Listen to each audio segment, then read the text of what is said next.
গভীর রাতে ঘুম ভেঙে যৌন উত্তেজনায় জোর করে স্ত্রীর ব্রা খুললেই স্বামী হওয়া যায় না। আমরা স্বামীর দাবি নিয়ে শুধু ব্রা খুলতেই শিখেছি, কিন্তু কখনো কি স্ত্রীকে বলেছি, আজ তোমার শরীরটা কেমন গো, সারাদিন প্রচুর খাটাখাটি নিয়ে গেছে তাই না, আজ তোমার শরীরটা একটু টিপে দিই, ব্যথা কমে যাবে। যখনই যৌন উত্তেজনা ওঠে তখনই কেবল মনে পড়ে যে আমার তো একজন স্ত্রী আছে। এর আগে কি কখনো স্ত্রী নামক মানুষটার কথা একবারও মনে পড়েছে? অফিসে কাজের নামে অন্য স্ত্রীর সঙ্গে কোঅপারেট গা ঘষাঘষি, কিন্তু কখনো কি মনে পড়েছে যে দিনের শেষে একজন কেউ ব্যালকনির গিল ধরে পথ চেয়ে আছে আমার অপেক্ষা? অফিস থেকে ফিরে ক্লান্ত শরীরে মেজাজ গরমে স্ত্রীকে বলি, দুধ চিনি দিয়ে ভালো করে একটা চা করে নিয়ে এসো তাড়াতাড়ি। তখন একবারের জন্য কি মনে হয় না এই মানুষটাও সারাদিন ঘরে খাটাখাটিনি করেছে? ওর আর আমার মধ্যে পার্থক্য কি? ও ঘরে কেটেছে আর আমি বাইরে।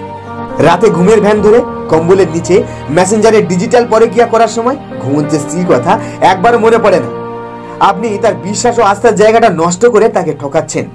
বাকি রইল বিয়ে। দেহ মন আর শুধু কবুল বললেই স্বামী হওয়া যায় না। 7 পাকে বাঁধা আর শুধু সিঁদুর পরালেই স্বামী হওয়া যায় না। স্বামী একটি অন্ধবিশ্বাস, ভরসাহীন আস্থা। শুধু যৌনতায় স্ত্রী সুখ হয় না, ভালোবাসায় স্ত্রী অপুরন্ত সুখ ও শান্তি।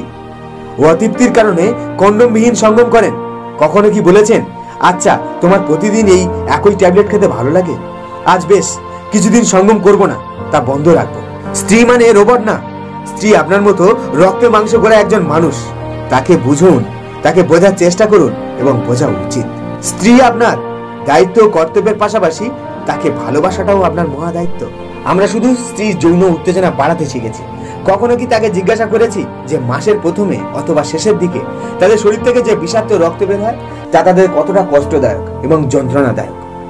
যৌনতায় ভালোবাসা থাকে না।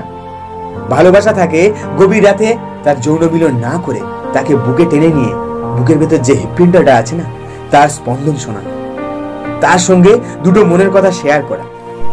ঠোঁটে চুম্বন করে শুধু আমরা যৌন উত্তেজনা বাড়াতে শিখেছি। কখনো কি ঘর থেকে বার হওয়ার সময় কি ঘরে ফেরার সময় তাকে বলেছি কপালে চুম্বন করে যে নাও, এইটা তোমার সারাদিনের আদর। শুধু সন্তান জন্ম দিলেই তাকে সন্তান বলে দাবি করা যায় না। সন্তান প্রসব চলাকালীনই যে ঘন্টার পর ঘন্টা যন্ত্রণাদায়ক কষ্ট, সেটা কি উপলব্ধি করেছি? সেটা উপলব্ধি করতে গেলে মাত্র 2 মিনিট মরিচের গুঁড়ো নিয়ে আপনার লিঙ্গে লাগিয়ে দেখুন প্রসবকালে কতটা যন্ত্রণাদায়ক, তখনই বুঝতে পারবেন। 10 মাস নয়, মাত্র 10 দিন 10 কেজি ওজনের একটি পাথর আপনার পেটে বেঁধে দেওয়া হবে। তা নিয়ে 10 দিন আপনি সমস্ত কাজ করতে পারলে আপনার সন্তান সেটা স্বীকৃতি পাবে।